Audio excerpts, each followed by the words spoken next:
Right, hi. I want to just go over some of these deals that I'm sending out to you from a BNV point of view, because you know that I'm an options guy. I don't really do BNV stuff. I don't do mortgages. I don't do deposit stuff. However, you are, and that's why you're getting this, and you're probably going to be interested in these sort of BNV deals that I'm sending. However, let's marry the two things together. Let's put the BNV purchase and the lease option potential onto that same property and see how it increases your cash flow, increases your overall profit in the deal. So let's look at this particular property.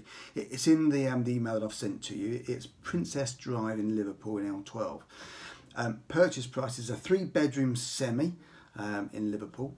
The open market value of the property is £95,000, but the purchase price to you is £76,000. So you're already 20% below market value. You've already got £19,000 of equity or cash in the property. So it's already a great deal. But how do you make that an even better deal?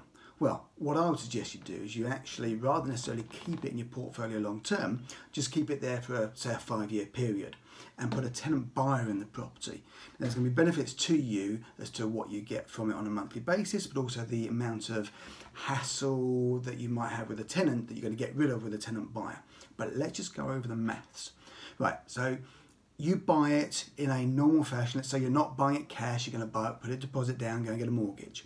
So you put a deposit down, say 25% of the £76,000, which is £19,000. So that's your deposit that you're putting down, okay? And you take out a mortgage, let's say it's a 4% mortgage, that's going to cost you £190 a month, okay, on the £57,000 remaining of the 76 you bought it for. Deposit minus the mortgage gives you that.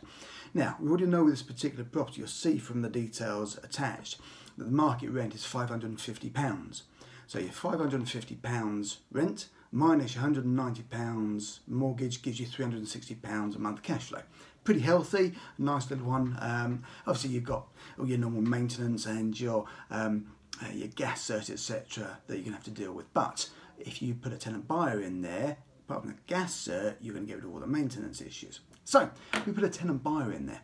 Now that tenant buyer is going to pay a premium on a monthly basis to live in that property, because you're giving them the option to buy it, which right now they don't have the option to do. Okay, so what you'd expect, and what I would expect to do, is put a tenant buyer in there. Instead of paying market rent of £550, they're going to pay a super rent of say £750. Now what this is doing is increasing your cash flow from £360 a month to £560 a month. That takes your yield, which was currently, what's yields on here, it's 8.7%. It increases your yield to 11.8%. All right. Now, what you'd also expect to do in here is agree the sales price with the tenant buyer, say in 5 years' time, and that sales price, I would say, make it £105,000 in 5 years' time. Put £10,000 on it. Expect that's where the property's likely to head.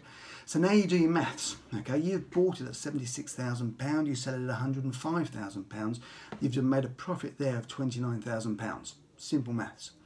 But now look at the cash flow side of things. All right. You have got a cash flow now of, we've said £560 a month. Times that by 12 months in the year, that's £6,720 a year.